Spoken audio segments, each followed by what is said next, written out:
So the first thing I wanted to do is, again, thank you. Thank you for making the time, taking the time, especially on such a gorgeous day, taking the time to be here. The purpose of a town hall meeting is different than an official business meeting. When we have a business meeting, a notice goes out about what we're voting. So there will be no voting today. It's not an official business meeting. However, before COVID, we had town hall meetings once a quarter so that we could talk about what's going on. So we called this town hall meeting as our first update since COVID, but we call it for a primary reason. The most compelling thing that is bringing us here today is we have an opportunity to enter into a lease for solar, and so we want to talk to you about that. To lay a little bit of the groundwork, so again, just remember, it's not a business meeting, no voting. We will have some time we're going to do a presentation, and then we'll open it up to question and answers there. I always like to remind everybody, anytime we have a meeting like this, that whatever we do, when we're staff, we're looking at, is this supporting our mission? Is it grounded? Is it rooted in it? And that's our mission, to uphold sacred oneness, to enrich people's lives, and to inspire compassionate living. So everything we're talking about today is still very much about, are we doing this? And is it equipping us to do and to be this? Our staff, not all of our staff are in the building at the time. For example, Marty's in the back. We welcome our live streamers, and thank each and every one of you for being here too. I'm not going to go through all the names. You know, we have an incredible staff. We also have some volunteer staff and ministry support that is just an incredible addition to our team. Judy, Rev Morgan, Rev Deborah, Reverend Megan, and Karen Patrick. And then our incredible Unity Band.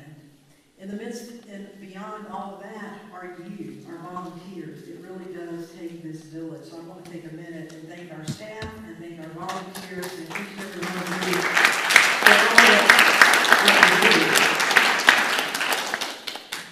do. We did want a couple of our staff members, Reverend Gabby Michael, our youth ed director.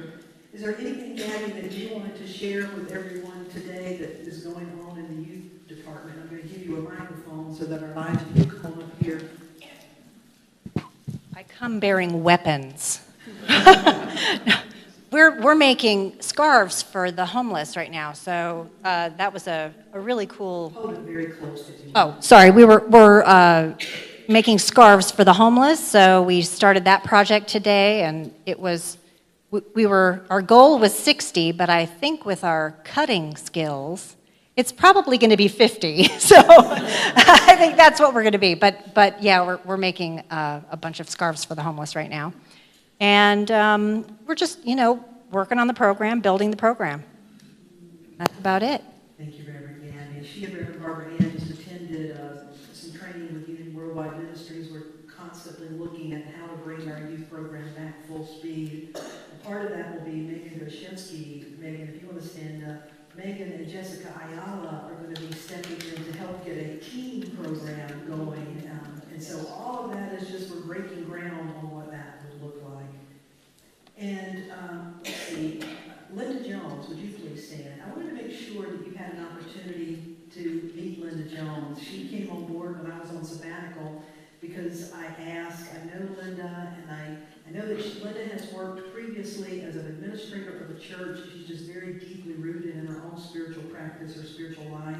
She has headed up our Healing Oasis prayer practitioner team, and she now felt guided to step in as our volunteer program director. And so you can look for exciting things ahead, and she's the one we now have a central person to point you to. If you want to discover your gifts, find out ways to plug in, or if you're a volunteer team leader and your team needs some help. So Linda, we're so excited to have you. Thank you for being here. Staff, was there anybody else that had an announcement? Okay, I think that was it. And then our amazing board of trustees, Bobby Flowers had a little trip planned, so she's actually out of town today. But we have this incredible, and I can genuinely tell you that from the very first board I have worked with here to the current board, the level of integrity, of commitment to their own spiritual path, their willingness to truly move their personal preferences aside, to hold the highest and best, and just to diligently. We've got a wonderful board, so to our amazing board, would you show them your love today?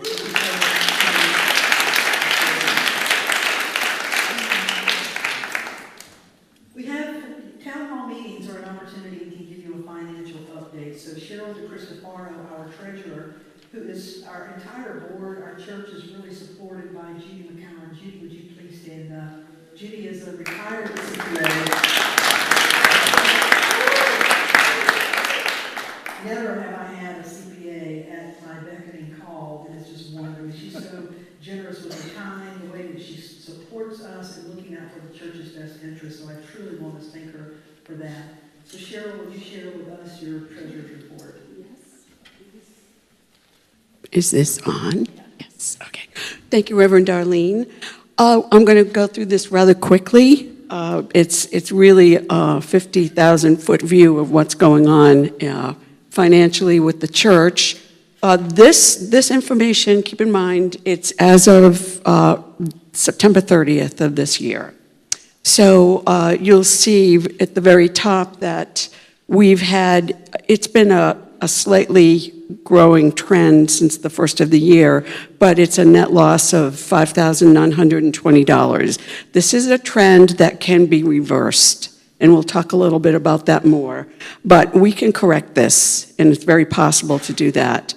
Our operating cash is $66,183.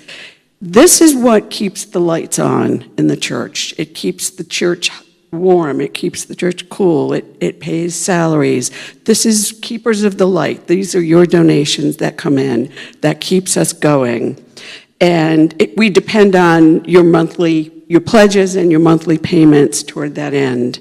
So it really is, we're looking at a cash flow, which is income versus expense. Cash in, cash out is an easy way to think of that. So it's cash flow, and we'd like to see that go in a more positive direction moving forward. We know we can do it. The next thing we're going to look at is our restricted funds accounts. Now, these restricted funds are broken down into operating and capital. Our operating account, what we do is we take 25% of the overages from every month, and we put it into this restricted account. This is our monthly surplus. So that's the number that you're seeing there as of September 30th, $67,770. The other restricted fund account is our capital account, and essentially that is any money left over from land sales and from land sales. We have already used a portion of these funds to do an unexpected roof repair. That was $22,000. And we also paid down our mortgage by $50,000. So our home trust mortgage, our bank loan, is down below $49,000 now, which is really exciting. And we did that because the interest, we paid that down because the interest in our home trust loan is 3.5%, and we paid that down with monies that are costing us less in terms of, the interest rate. So I think that's everything. And you saw that our monthly payment going forward on the SBA account is coming up. So, but that's the 2.5% interest rate too, which is really great. So, and that those payments will start beginning December of this year. Okay, and so going back to Keepers of the Light. Yep, Keepers of the Light. As I said earlier, these are the pledges that you make every month. And if you don't already understand this, the reason why we ask for a pledge is so that we know how much money we can budget toward things that we're going to need in the next year. So we really ask you, as little as it is or as much as you can afford, making a pledge, something that we can count on, really goes a long way for us. So we want to thank you in advance for if you already made your pledge, if you're thinking about making a pledge, we appreciate it. And we thank you for your ongoing support. I think that's it.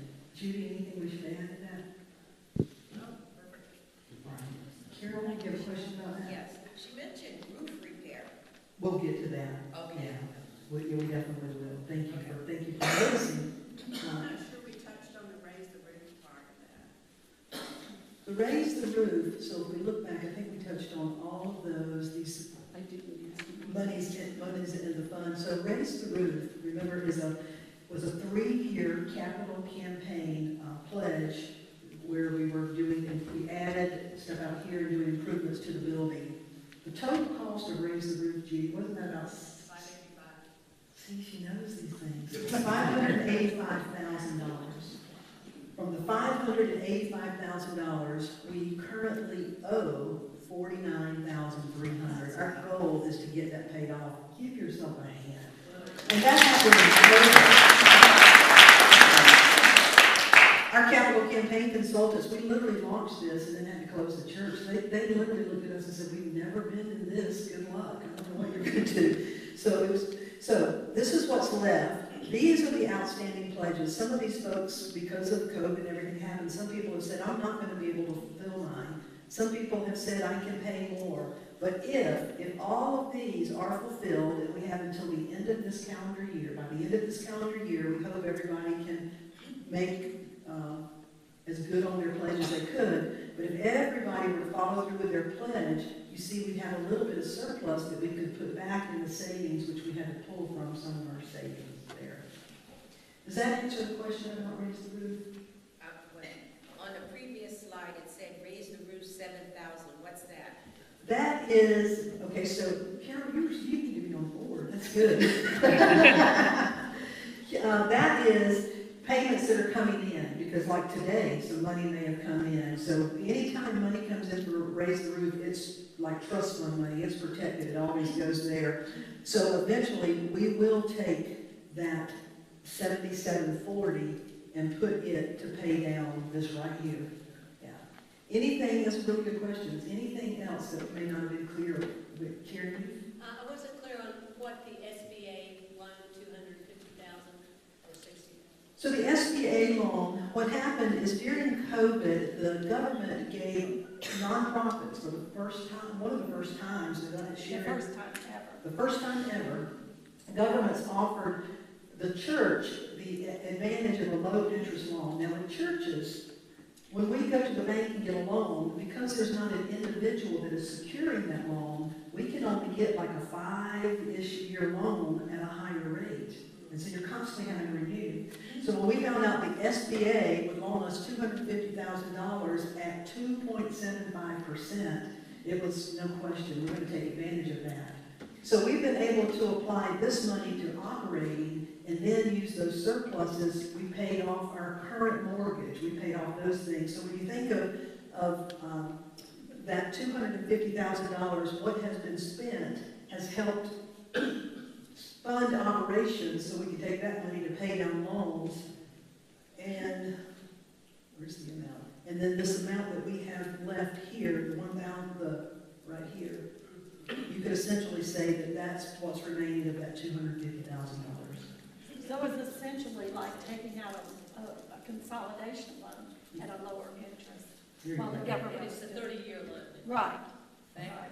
And the government has already, they have extended it, and as long as they keep extending it, and historically, not to nonprofits, but the government in the past has actually excused some of them and said, you don't ever have to pay it back. So prayer could help that. Nothing's impossible. Good questions. Anything else? Because it is good to know our financial picture, for all of you to know that.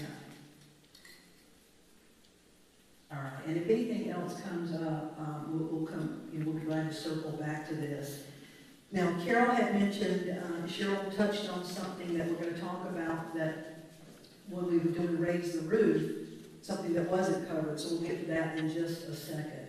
So a couple of updates from Joe Wegner and Michael Morano. Michael, would you tell us just a little bit about, with the help of the sustainability team, if you go back to the regular water fountain and look up, you'll discover something new. Good morning. I'm glad you all decided to stick around, and this is really important to all of us. But this here came out of the concept of having some filtered water, and initially we thought about placing an osmosis filter in the kitchen, but then when the kitchen team heard about a parade of people going in during service, it's probably not the best option. But I had seen these, probably like most of you, at airports and public places, and little did I know you could actually retrofit the existing water fountain. What's not mentioned here, behind that upper panel, there's two large filters. One filter filters chlorine, lead, odor, taste. Another filter on the other side actually filters particulates. What we ended up doing is actually plumbing the old bubbler into the filter, so everything you receive out of that fountain is actually filtered. At the point where it dispenses, you'll notice like a ultraviolet purple light that comes on that actually disinfects right at the discharge point. So the only thing I can think of when you mention diseases is like Legionnaire's disease. So that'll actually add that extra level of health. But does anyone have any questions, or has anyone used it? Yes.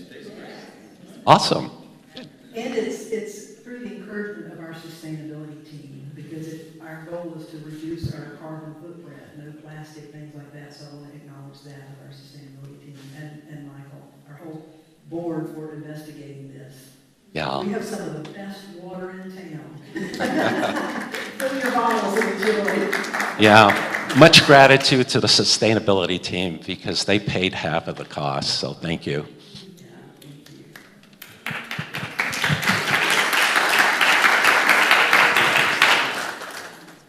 Joe Wagner with the roof. So when we started to raise the roof, all kinds of contractors came in, gave us estimates. We had multiple roofing companies on all the roof. They all said we needed to replace the flat roof, and every single different company said you probably have 10 years. They all said you have 10 years on this dome roof. Well, so we thought, well, if you've got 10 years, we're not going to replace that yet. It turned out we had 3 years on it. So what happened earlier this spring is we noticed that some of the shingles were coming off.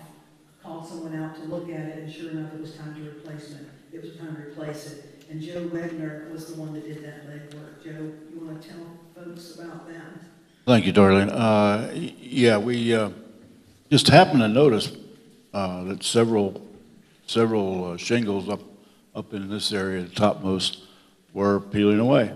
So we got several roofing experts back in here, and yes, it is starting to blow away. And we thought it would probably be a good thing not to go through the winter like that, because that would result in a lot more serious damage. So basically, we had a second raise the roof, and we have replaced all of the shingle, all of the slanted roof. Basically, it's everything above you on 2 different levels.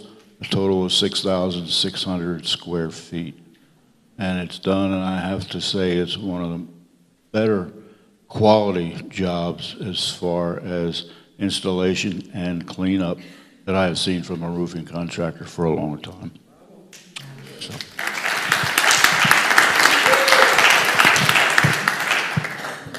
So that $22,842.50, that also came out of that 250, like that consolidation loan, like $250,000 consolidation loan. We were able to just go ahead and pay that off. So the good news is we have a brand spanking new roof all over the place now, and this building really should last us. And again, I know I keep saying it, but if you knew the hours, the legwork, the number of people they meet, because we're very diligent about getting multiple estimates and making sure we're using the church resources as well as possible. So I say hats off and thank you for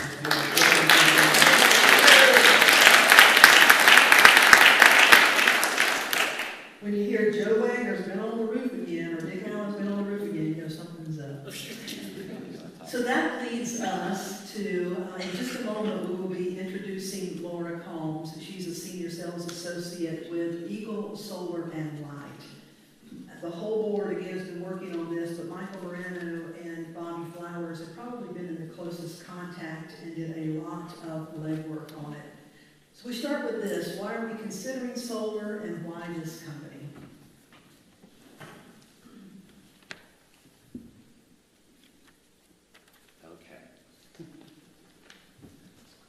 I took my vitamin E this morning, so I am elated, excited, and energized. You know, there's been a lot of emotions around solar. Ever since I came here 4 years ago, the solar was already being considered. We pursued many different avenues. I was one of many that took the ball from Rev. Laura when she left. Reverend Morgan, we actually attended a seminar on different churches throughout the area, and we learned a lot, gathered a lot of information. During Raise the Roof, our hopes had been to cover this old exoskeleton, and that would have been perfect for a south-facing roof, and that would have been our solar. Those hopes had been dashed when we couldn't use that structure. But then, when people say it can't be done, along comes Judy, and Judy went out. I actually found out that there's leases because to outright, and I'm not going to get into the finances because Michael's done so much work on finances, and I'll let him speak about that. Okay, sorry about that. But so, as Reverend Darlene said, why solar or why not? Some of the things I put up there, as most of us know, solar is clean, emission-free, and renewable. It's good for the environment. Gives us control over our electrical costs, which Michael will speak about that more in detail. Freedom from price increases and long-term savings. No maintenance costs, and that's a part of the leasing. It's guaranteed to provide 80% production, so for some reason it produces anything less than that, the leasing company makes up the difference. The cost of solar installation has fallen more than 70% in the last decade, and it's more affordable than it ever has been. Rebates and incentives, that's with the recent infrastructure package that was passed in legislation, the rebates are greater than they've ever been, so that's a good thing.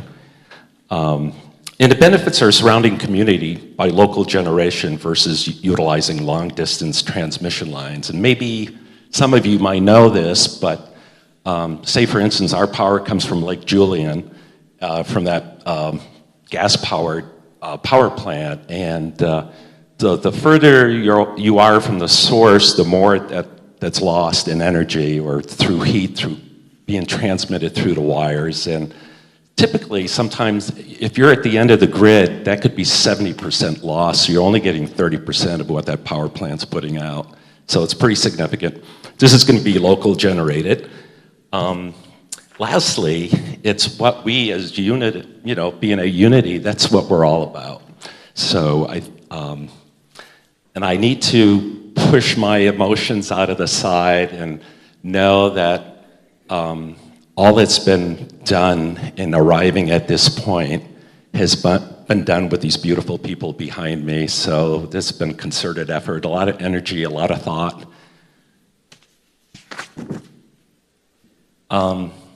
We come to why this company.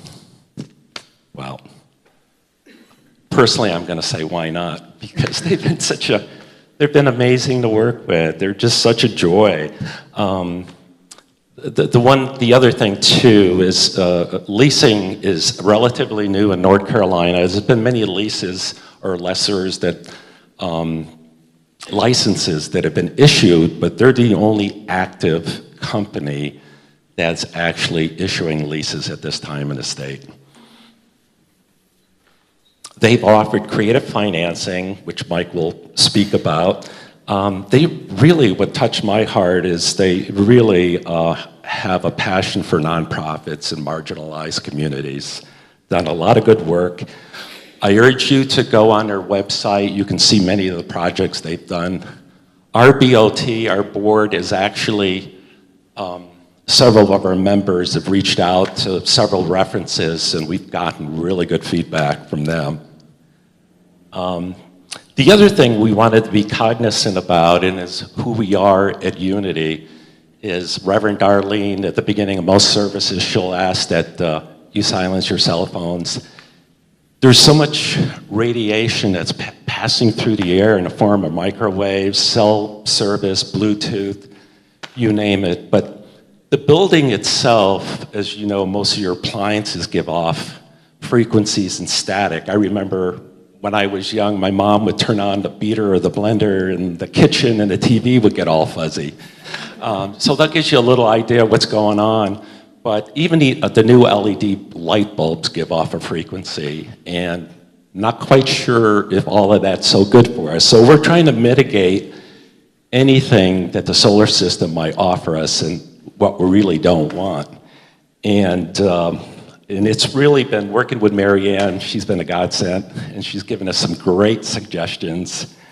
And we're going to look to actually encase the transmission lines from the panels down to the electrical room in metal versus plastic, because it'll act like shielding. The panels will be away from the sanctuary over the new roof, and not over the offices where our staff typically spends most of their days. They're actually moving forward to do a lot of things wireless as far as communicating what the system's doing back to the company, just so they can keep tabs on it. But we're going to opt to have a hard connection so we don't have any extra wireless signals going through our airwaves. Lastly, Marianne also suggested this Power Perfect energy management system. And basically what it does, all this static or the stray electricity, some people refer to it as dirty electricity, it actually gets filtered out. And not only what the solar panels or the inverters might offer us, but it's going to also help us with the appliances, everything from the refrigerator to our LED bulbs. The other thing that we're really excited about with the lease is we have support through the entire span of our lease. And probably one of the biggest costs is there's not a whole lot of moving parts, but the inverters can be troublesome. So they're very costly, but if an inverter fails anytime within those 30 years, they come out and they replace it. And they come out for yearly visits and inspections just to make sure everything. And they actually monitor the system on a daily basis because they have a live connection to the system. We'll be able to monitor the system ourselves. And lastly, as I mentioned earlier, Laura and Michael and the whole team have been very professional, really have stepped up to the plate with all our questions and concerns. A moment's notice Zoom meetings and phone calls, and they're just amazing. So they've been really a joy to work with. And should we open to questions? Go to Michael's slide. Okay. Thank you, Michael. And now we welcome Michael. The M&M guys. I stepped in after so much research had been done. As Michael said, this had been on the agenda for quite some time and under consideration. Eagle Solar makes sense because the lease, the system, I think we had a proposal several years ago that was over $100,000. Eagle's system is close to $90,000. And having just come off Raise the Roof, didn't think it made sense to start a Raise the Solar Panel project when we haven't got that completed and the SBA loan in front of us. The lease means we have no upfront costs. The lease means we have guaranteed service, so there is a guaranteed return. And the lease means we have no maintenance. We just got Dick and Michael and Joe off the roof. We didn't think it would be prudent to put them up on the solar panels making all the repairs. So this is a hands-free kind of proposition for us. From a cost-benefit standpoint, if you've done any investing or had an IRA or a mutual fund, past performance is no guarantee of future results. But you've got to look at what do we think this is going to mean for us. And so we took what I believe is a very conservative approach. moving forward with electrical costs and our lease program. We put into our pro forma a 2.5% increase per year for Duke's costs, and with that, at the end of 7 years, we will have saved $2,278. At the end of 15 years, we will have saved $8,900. And at the end of 30 years, we will have saved $47,000 and change. That's based on a 2.5% increase in Duke Carolina's pricing. Their price increases have not yet been approved. If they mirror or come close to what Duke Progress has gotten, Duke Progress is the Duke company that operates in other states, their rate increase starting in December is close to 9%.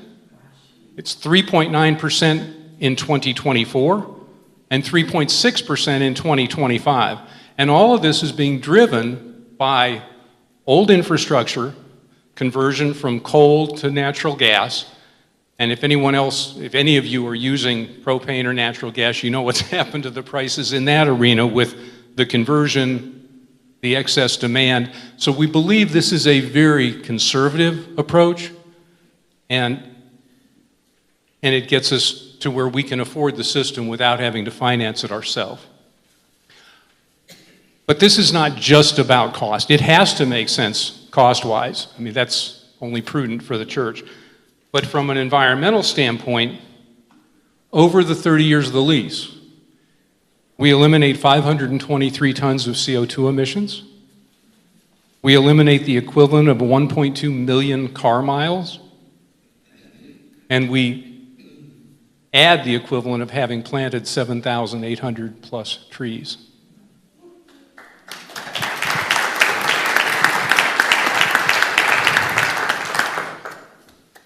Thank you, Michael. I had asked them if they wanted to try to show the spreadsheet that they were working on to show all this. They're like, They've really been crunching these numbers. So we have a lot of things that are pointing us to go with this. I want to invite Laura Combs to come up. If someone will grab a chair for Laura. No, I can't even sit. It's all right. You may be here for a little bit. Thank you. And Michael, if you want to grab a microphone in case. What we want to do now is open it up for discussion. As I said earlier, it's not, because this is not a cash outlay, this is a decision that the board will make. The board, in accordance with our bylaws, you have already entrusted the board to make this decision on behalf of the church. The board is not going to make this kind of decision, though, without asking for you. And so that's why we want your feedback. We want to know, is this something you wholeheartedly would love to see us do? Or is this something you're saying, no, it's not for us to do? So at the end, we are going to ask you to give us a thumbs up or a thumbs down for general feedback. So let's open it up for questions. Reverend Deborah. And what we will do, because we're live streaming and they're monitoring, some questions may come in that way. If you'll state the question, we're going to restate it so everybody can hear it. Okay, I have a question about the leasing. It said there's no upfront cost, but is there a monthly fee for leasing? So her question is, Michael said there's no upfront cost, but is there upfront fee for leasing? Yes. So there is a monthly lease fee. As a matter of fact, for the first year, we prepay that. But then what happens, so we pay the lease for the solar, but then we recoup our savings on the electric bill. And so when it's all said and done and it washes out, those were his numbers. What did he have? So after year one, Michael, you may, so between years 1 and 7, when the end, after we paid the leases and recouped what's guaranteed come back through the solar energy, this is what we should be ahead years 1 through 7. How much are the lease payments? What's the payment on the first year? It's $3,000 something. Hi there, this is Laura with Eagle Solar, and the first year lease payment right now is $3,418, and that is based on the system as we've currently got it designed. We are always collaborating with our clients, and we are looking at providing some different types of components as far as inverters, and so that could impact the cost and the lease price a little bit. So there will be some fluctuations before we get the final equipment and lease cost finished. But there is a lease payment, that's how it shakes out. The other thing, when we say upfront costs, the thing that Michael talked about, I don't remember what it's called, but the insulation that we're going to put to deal with this electromagnetic stuff, that's going to run us, we guesstimated about $2,000, is that correct? Roughly for the box itself and the electrician's installation. So we probably will, if we go with this, we feel like it's absolutely necessary that we deal with any of that, what do you even call it, electromagnetic. Mary Ann is actually a specialist in this area. Yeah, so that issue of where the line comes in and of the magnetic field that comes off of that magnetic field drops off really quickly with distance, and so depending on where the inverter is coming in, if it's distant from everybody else, then that reduces the need for that metal conduit. The biggest challenge is really the inverter, and the inverter is converting the direct current to alternating current, and when the inverter is not super clean, they've put a lot of research into making it clean. That is honestly the biggest challenge with solar. And so I had a blessed conversation with Michael on Friday and heard that the board was committed to the idea of the cleanest inverter and filtering that is going to help bring this dirty electricity down. And dirty electricity is basically anything above 60 cycles per second before it gets up into the microwave range.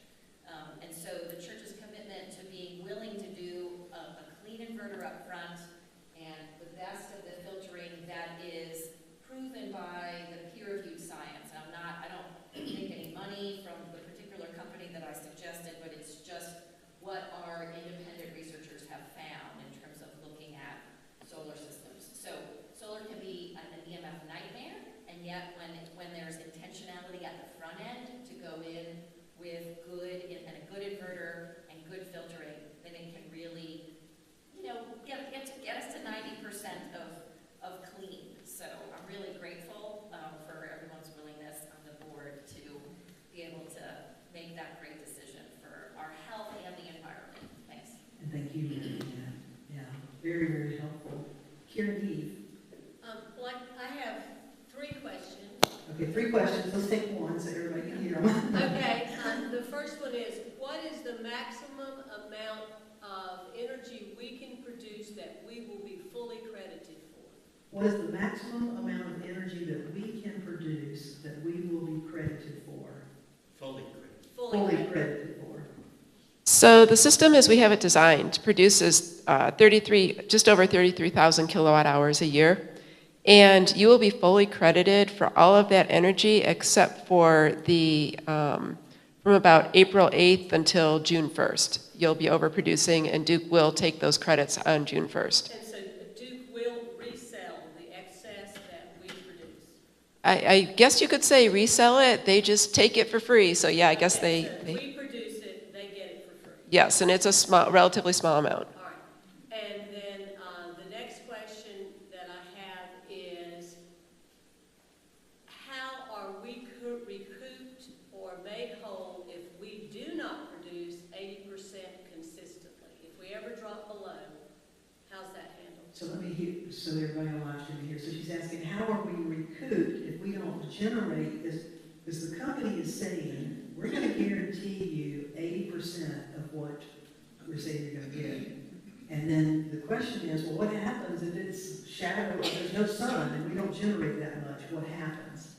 So, of course, there are caveats, like if a hurricane, I'm from Florida, if, a major tornado comes through and rips solar off your roof, well, of course, you're not going to hit 80%, and we can't, that's outside of our control.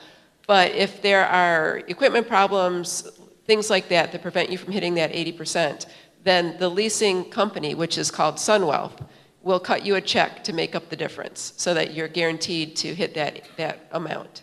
Okay, thank you. And my third is, we support solar, we have solar. It has not worked out as well as we thought. And our experience is that Duke is gutting the solar people as we go forward. It was very, there's more and more laws that are gutting what we're producing. How pro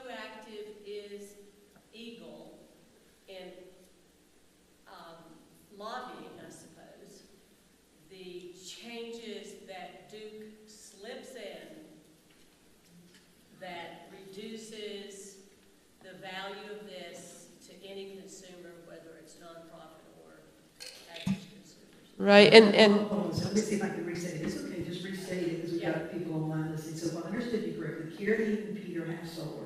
Your experience has not been very good, and the reason is, in your experience, Duke, the energy company, has continually found ways to sort of undermine what was supposed to come to you. Changing the rules that reduce the returns. Duke Energy has changed the rules that reduce returns. So your question is, how is Eagle Solar, how are they proactively going against Duke? Is that what you're saying? Lobbying the solar. Okay. How are you proactively lobbying to look out for our best interest? Okay, so a couple things, just to give folks context.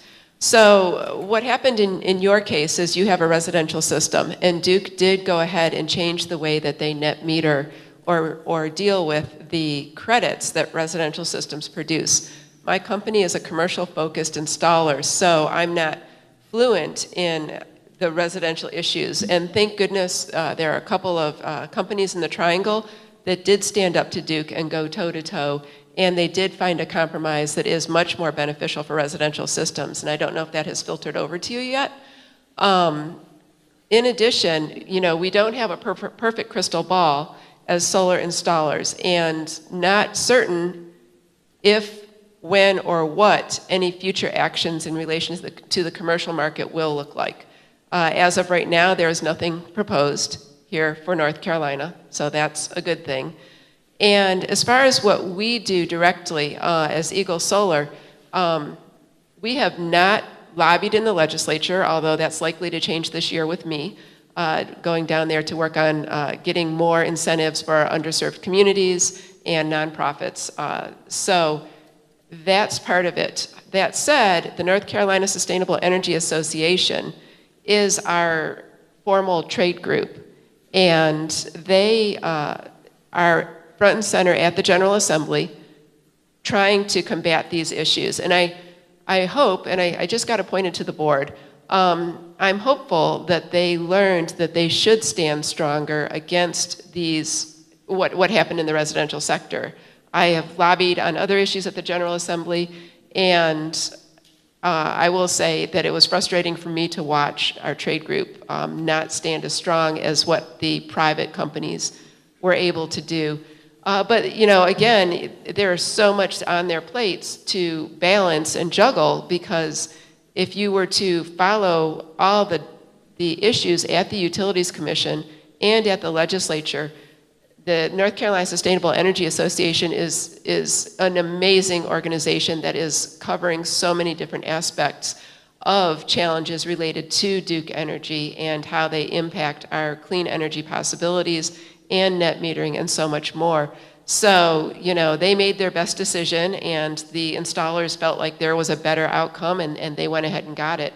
So I'm hopeful that we will be able to, if any challenges do come, make our voices heard, make it more effectively, because that was a new situation, what happened in the residential sector.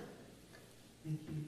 Laura, do you honestly believe with all your heart that if we go with this 30-year lease, that we're going to at least break even? If we break even, we're doing the environment a huge favor.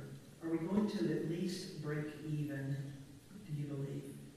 Absolutely. With the data and the information that we have today, and again, back to the question about what might Duke do in the future, I can't speak to that with any competent guess. But with the information today, absolutely, and you'll actually save money and come ahead. The thing about it is, it's sort of like this. If you want to eat healthy food, do you pay more? You absolutely do. You pay more. If we want to have solar energy, we could potentially even have to pay a little more. Our question at the board has been, why would we not do this? Well, we would not do this if it's hurting the environment, if it's not going to work, if it's costing us so much money that it's undermining our ministry. But we've asked ourselves, if we break even financially, aren't we still way ahead on the other? So just so you kind of know the conversations that we've had. Other questions here, Fred, and then, Two questions. Is Eagle publicly owned or privately owned? is Eagle publicly owned or privately owned? We are privately owned, and just if I can, a little background on us. Sam Yates founded Eagle Solar and Light in Birmingham, Alabama, about 6.5 years ago. Our North Carolina office has been here almost 5 years, and we opened our Asheville office this year. So we are here in your community and ready to help. So we are privately owned, and we're a small company. Second question, what is Eagle's relationship to the North Carolina Utility Commission? What is Eagle's relationship to the North Carolina Utility Commission? We have no relationship other than we pay our utility bills and that kind of thing.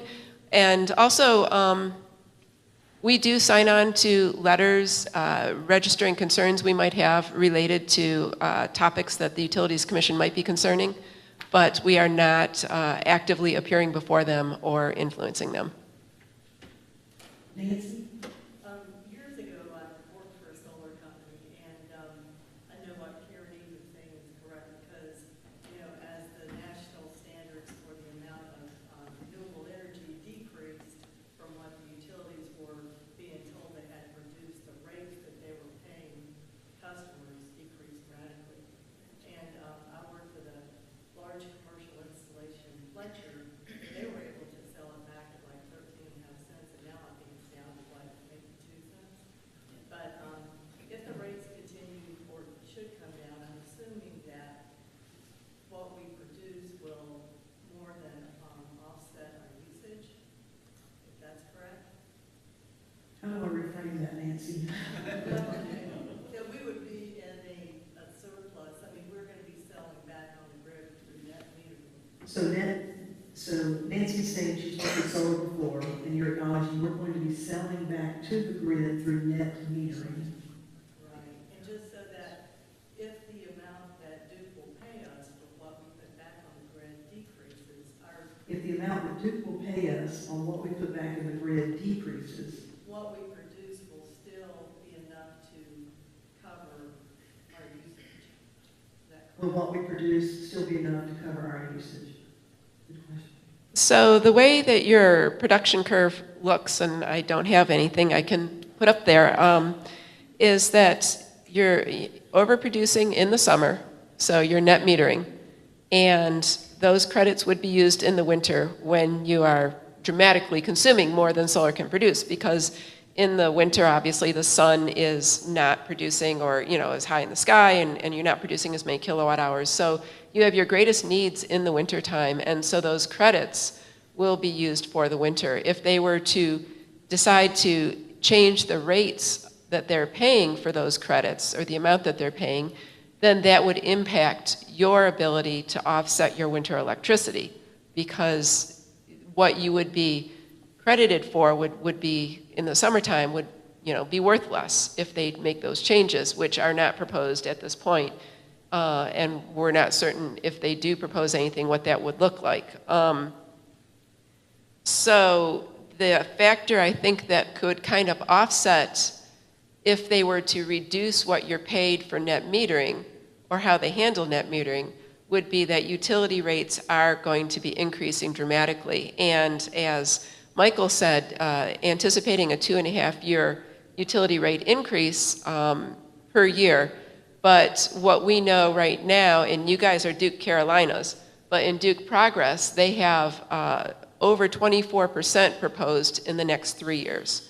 And I will bet y'all a dinner or a free performance from my son's bluegrass band that that you will be seeing another utility rate increase related to natural gas costs in 2023. So if, you know, we don't know, on December 1st, Duke Carolina's 3-year rate-making plan will be known. And will it be as aggressive as Duke Progress? We won't know until December 1st. Will it be more aggressive? Possibly. So, you know, I think solar will do more than what is being modeled. And if they change net metering requirements, or change net metering and how they pay or handle it, then that would be unfortunate. It would impact the financials, but it would still be offsetting more expensive electricity. Just one other question. The installation here locally, they put a lot of panels on a flat roof that had a membrane, and the installer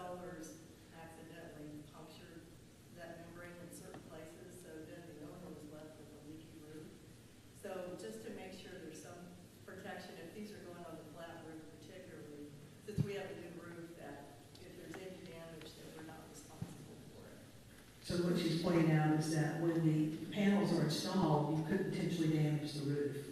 And if that happens, if during the installation there's damage, and even if we discover it a little later, who's responsible? Well, I'll go ahead and speak of which roof it's going on. It's proposed to go on the new roof that's over the patio, and there's no membrane on it. It's a metal roof, because it was proposed that possibly we could use our flat roof that does have the new membrane, and that gave me kind of a not such a good feeling, punching holes in something that's watertight. But Laura might be able to speak into it, but their operations manager, just from my experience, they use, when they come through this metal roof, they'll use grommets to seal all their penetrations into that metal roof so there's no intrusion of water, and to set up their racking system. And then a racking system distributes the weight of all those panels over that entire roof. So I'm not sure if that answered your question. I think the question is, if there is, for whatever reason, if it's damaged to our roof, whose responsibility?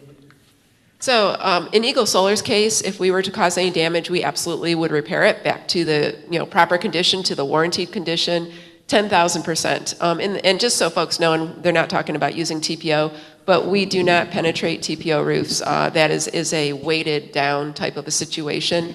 And we are human. We do make mistakes every now and then, and we absolutely take care of those mistakes. So otherwise, and actually, if I can just speak to the company just one more moment, we are doing groundbreaking, exciting work. We have privately held leases at Eagle Solar with mostly faith congregations. Our leasing partner, Sunwealth, and our company have come together in a partnership. We have 27 executed leases, 2.75 megawatts installed, and that's going to be higher this year, and that is on all types of roofing. Sunwealth was voted by our peers in the North Carolina Sustainable Energy Association as the Business of the Year this year, and I won my own award this year as well. So we are working really hard to operate ethically. We're mission-driven. You guys here, and then Judy, who started this, and Bobby, and Michael, I've worked with them, and to hear about your vision here, I want to assure you that my company and Sunwealth are very much aligned with what you all are trying to achieve. I saw hands, Ellen, and then Peter, Sonny, Linda. And we have 4 minutes if we wrap up on time. So I just want to point out, I said we'd keep you an hour, and I don't want to stop the conversation, but I am aware that you may be going over a little bit. So Ellen, yours was answered. Okay, Peter. Thank you. In spite of our problems, we like solar. We would do it again. We would do it differently. So what would you say are the gross revenues of your company? Peter said in spite of their challenges with revenue, they'd do it again, and you're asking what are the gross revenues of their company? How big is your company? Measured by gross sales. I honestly have no idea. We have an Alabama office, we have a North Carolina office, and I am the Senior Sales Associate in North Carolina. I really don't know. I can get that information to you. Well, it's important to know because there are a lot of you gave us a proposal with a price tag on it. Has that price tag ever changed during the course of our discussions with you? Yes, and I guess you want to talk How about much that? has it changed on a percent basis? Well, it's percent basis, I don't know, Peter. It's come down for several reasons. One, we originally looked at a ground system, which also required fencing. That's not required. That's not what I'm talking about. The roof system is less expensive. Eagle Solar eliminated any escalation price to the lease, so it's a fixed price for 30 years. So they did eliminate that for us. Other than that, as we look at the system, and I want to go make one quick comment too about rate increases. I mean, Duke's got it pretty easy. They get to increase prices based on operating costs. We all have operating costs increase. Oh wait, fuel costs went up. They get to increase prices based on that as well. And oh, by the way, old, and they're looking at going back for a rate increase on that. So when we looked at 2.5%, my belief is it's exceedingly conservative, but we needed to make sure it was prudent. I'm sure you're right about all of those things. I want to know what Eagle Solar can do for us on the front end in terms of some kind of price concession. Peter is saying, what can Eagle Solar do for us on the front end as far as price concessions? So, first of all, the design we have right now is not the final design, and we are looking at changing components. We have worked to keep our margins low, and we have to do that in order to make leasing work. And leasing does work such that you all will be cash flow positive in year one, meaning you make a lease payment that is less than your utility savings. And then as far as any kind of concessions, we at this point are not prepared to do that. We are in a constant state right now of supply chain problems, and Michael is right that solar is lower cost, but supply chain has driven up costs. When we are able to get panels less expensively, we pass on that savings to our client. If costs go up, we have to acknowledge that as well. So until that lease is signed, we are having to, and we do guarantee our proposals for 15 days, but the market has been so volatile that we have to reevaluate periodically as a discussion goes on. So do I anticipate any dramatic changes? I do not, other than if we changed the type of inverter that we use, because you all have some preferred inverters with the help of Marianne and her work. There could be modifications there. But it literally sometimes comes down to 1 week things cost a certain amount and the next week they don't. Copper can go through the roof, and we've got to reflect all of that in our proposals. Luckily, things seem to have calmed down a bit now, but I wish that we were talking 2 years ago, because honestly, solar was cheaper 2 years ago, but all solar companies have had to deal with these rising prices. Well, so the answer to my question is 0. That would be correct right now. Thank you. And if I may ask, is there a certain area you're thinking about or looking at, and why do you feel a need for concession? There's a lot of tax incentives for solar, and we don't get them. We can't use them. Somebody's got them, and it's the leasing company. So I can address that. You get pricing from the leasing company. Yes. So we're sort of at the bottom of the food chain, as I see it. We have the privilege of paying full retail and with 0 concession.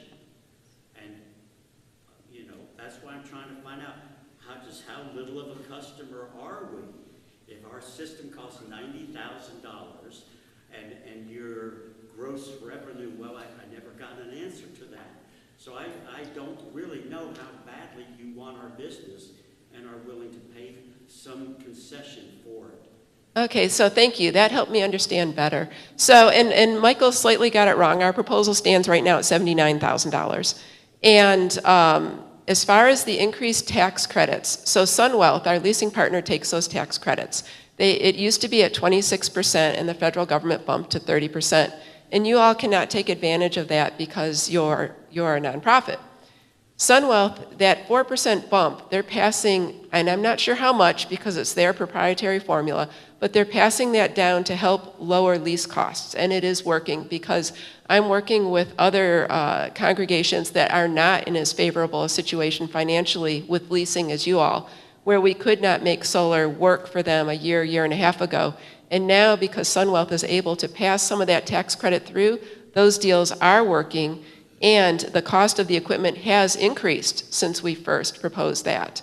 And we are able to make those deals work for folks. So some of that tax credit is coming through. And then the second part of the answer to that is that nonprofits have the opportunity for what's called direct pay, 30% direct pay. And if they choose to purchase solar outright, they can stack the Duke Energy rebate and the federal government's 30% nonprofit direct pay on top of each other. So that would pay for approximately 60% of a solar installation. And so you can take advantage of those factors, but then what people have to balance and what they're considering is, you know, if we get 60%, then we'll do a fundraiser to pay for the other 40%. And then as a congregation, you've got to have that money available to pay the solar installer through milestones up front. And the federal government has not yet written the rules on when will they make that 30% direct payment to you. So you might pay that cost on January 15th, and then you may not see that money again until 2024. So you've got to be ready to come out of pocket and take care of all that. So those incentives are available. Good questions. Yes. Linda. My question is, a lot of things changed between 2022 and 25 or 30 years ago, coming forward. Does our lease change with the increased improvements of solar? Or are we stuck with the 2022 brand? Not what? Okay, so let me make sure. So Linda, are you saying a lot of things have changed in 30 years, and so if we lock into a 30-year lease, if things change a whole lot, is there any wiggle room or change within the lease? Is that what you're saying? So if we enter into a 30-year lease, I mean, most of the time, if you enter into a lease, you're in the lease as you entered into it. Is that correct? Yes, it is a 30-year lease with the equipment as provided. Our Sunwealth does provide they can provide a purchase schedule, or if you wanted different equipment 15 years in, you would have to buy out the lease, get rid of the equipment, and then install new equipment. So that said, right now, this system as planned offsets about 70% of your energy. And so we generally model about 70 to 80% of a building's needs because we're trying to minimize that free energy to Duke every June 1st. And so we tend to undersize a bit. And with what we're proposing to be hitting at about 70% is already a pretty good place to be. So to go to better equipment really might not get you anywhere anyway, unless you're having dramatic utility increases here. Anybody else we hadn't heard from? Sunny and then Linda. So, hypothetical situation, a few years from now, what happens if the leasing company closes their doors? Yeah. Hypothetical situation, what happens if 12 years down the road, the leasing company goes out of business or Eagle Solar goes out of business? So the Eagle Solar won't be a factor in that because the lease would be between you all and Sunwealth, and the parameters on whether you all go out of business or Sunwealth goes out of business are spelled out in the lease. And if Sunwealth goes out of business, and I don't have this part memorized, but they will, those responsibilities, you'll have an opportunity to buy at fair market value, or I believe those responsibilities will be transferred to another leasing provider. So there are, and it's, I think I've sent that to y'all in the lease, but they have the language and it explains that. And Linda Jones. That answers part of my question. I used to work in car leasing. So my question was, this is 30 years. Is it an open end or a closed end? I heard you say we could buy it out if we had to. Is there a penalty for buying it out early? Paying it off early? And also, my other question was, do we have liability compensation from our insurance because we're going to do this? And so that would help if if our premium's lowered. Okay, so Linda is saying, is it an open-end lease, closed-end lease, and do we have liability? I mean, our insurance company is Church Mutual. We've definitely been talking to them about this whole thing to make sure that we can be covered through our current insurance company. So that's covered. But as far as the lease being open-ended, closed-ended? So let me address the penalty part first. When entering into a lease agreement, the way that the law reads is that you have to be in that agreement for 5 years. And if you end it before 5 years, you pay a penalty. If you want to buy it out after that 5 years, then it's at what's determined to be fair market value. And so Sunwealth, and they have a process for estimating that, or it can be looked at with both parties agreeing how to assess fair market value. So, it depends on when you might want to purchase the system that the fair market value would then be calculated. Let me say this, I know we're going to wrap up in 5 minutes, but if anybody has to leave, there's some little index cards on the table to your left. If you have questions, comments, we really want to hear from you because we've been exploring solar. There's a lot that points to it. You've raised some really, really good questions. And, all of you know that of a church of 300 people, you have 300 different opinions. And so our goal is to really honestly do what is in our highest and best interest, and we need your help in arriving at that. So do we have any other question before we're just going to take a minute, close your eyes, and then I'm going to ask you to raise your hand if you're feeling favorable that we move forward with this, or if you're not, and it's that simple. Yes, Phoebe question, and then Pat question.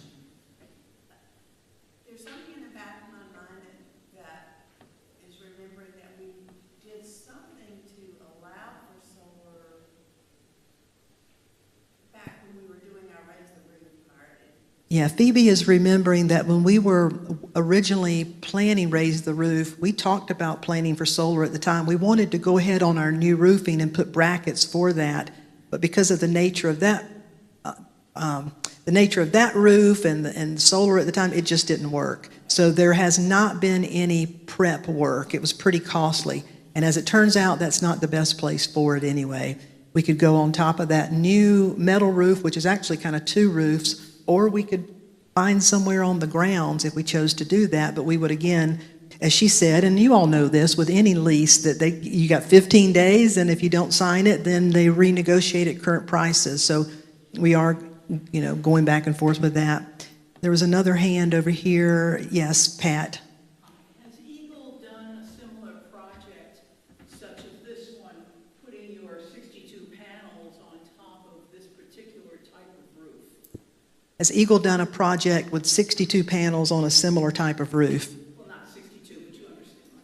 Yes, I understand. And no, this is a bit of a unique situation with this roof. But we have installed on metal roofs, multiple metal roofs, and I will say we just turned on Reverend Barber's system on rebuilding broken places over in Goldsboro last week, and that was on a metal roof. So it's something we're very capable of doing. Y'all have a unique situation with this roof.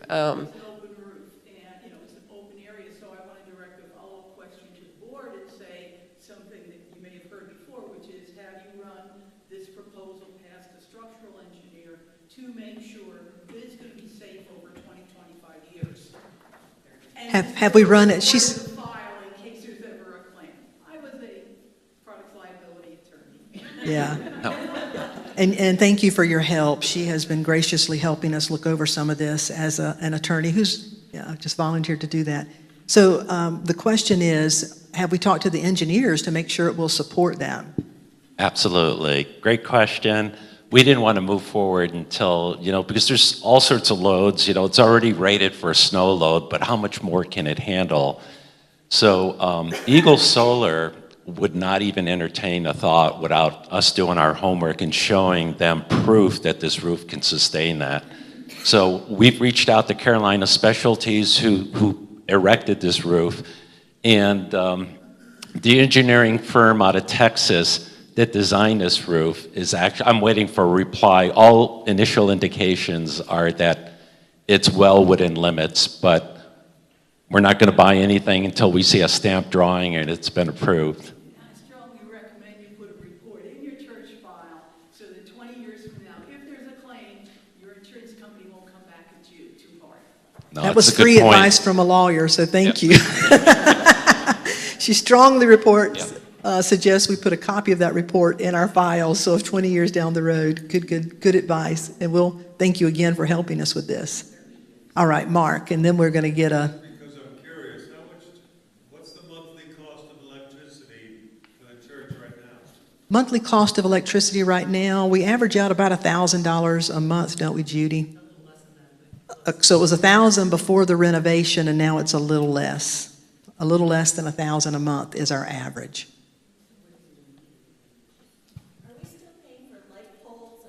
Are we still paying for light poles? Absolutely. Those, we need more lights out there, but every light on the property Duke charges us for. Yeah. Could I add a quick note? Thanks. Actually, we have 3 bills. We have a meter for the garage, which is very minimal. The meter that Laura has proposed the system for is the meter for the building, the lights, the appliances, the heat, AC. The parking lot lights are a different animal. I wish they could go away. They're billed on a flat rate. We get billed regardless whether they're working or not. It's not a very good deal. But that's a future project down the road we'd like to tackle. So the solar that's being proposed can only be applied to the metered portion of our bill, which is this building and everything within the building. I hope that cleared up some answers. Wow, what a good conversation. I learned a lot today. Anybody else? There's just a lot I don't know about it. Karen Eve. I'll just say, our promises never came true, et cetera. We would still do it again. And I believe that it is what we are about, that even if we paid more, I convinced this man that even if we paid more, it was the right thing to do. But I think we just need to go into this knowing that Duke, lobbyists, and politicians, this will not be as pretty a picture as we hope it will be. So if we're going to commit to it, let's commit to it knowing we may or may not break even, and we may pay more. And if we choose to do it, it's a good thing. Hope you heard that. She said, I can't exactly repeat it, but we're dealing with Duke, lobbyists, and politicians. And it may not be as pretty as we'd like for it to be, but if we enter into it, it's that we're doing our best to do the right thing and have to trust that it is. All right, so just take a moment and close your eyes. Just use your imagination and imagine an hourglass that you literally just pick it up and turn it over and you watch the sand fall away. And with your next couple of breaths, just let that happen to you. Just let everything that's been said just drop away, literally. Just let it all go. Create some space. Let it fall away. So we enter into this place together, and Holy Spirit, we ask for guidance. It is our desire to do what is ours to do as stewards of life, as stewards of the earth, as stewards of this spiritual community, of this building. We ask to be guided in what is ours to do with all of the variables that are a part of it. Is it for us to work with this particular company through lease at this particular time, or is it simply not the time? Is it for us to work with this company at this time, or is the time not right? So I'm going to ask you to keep your eyes closed, and if you feel like, board members, I'm going to ask you to open your eyes, but everyone else, please keep yours closed. Just be tuned inside. If you feel like, yes, it's time, now is the time, this is the lease, would you raise your hand if that feels right to you? All right, you can put your hands down. And then as you've tuned in, if it does not feel like this is the company, the lease, the time, would you raise your hand? All right, thank you so much. You can open your eyes and smile. All but 3 of you said now's the time. So it gives us some homework to do because as I said earlier, the board is ultimately charged with making this decision, and we don't want to make the decision that's not the best one. So as you know, we'll be looking for them to sharpen their pencil, fine tune it, tell us exactly all the exactlies. Is there a possibility in a 25 versus a 30? What else do we need to know? We'll be in touch with our volunteer lawyer, our volunteer CPA, and anybody else that's willing to help. If you have a real passion, if you have any questions, there are some little index cards on the table as you head out. You can email us, but truly, I really appreciate your time. These questions, they've been very, very helpful in helping all of us arrive. Thank you so much. Give yourself a hand and enjoy this beautiful day.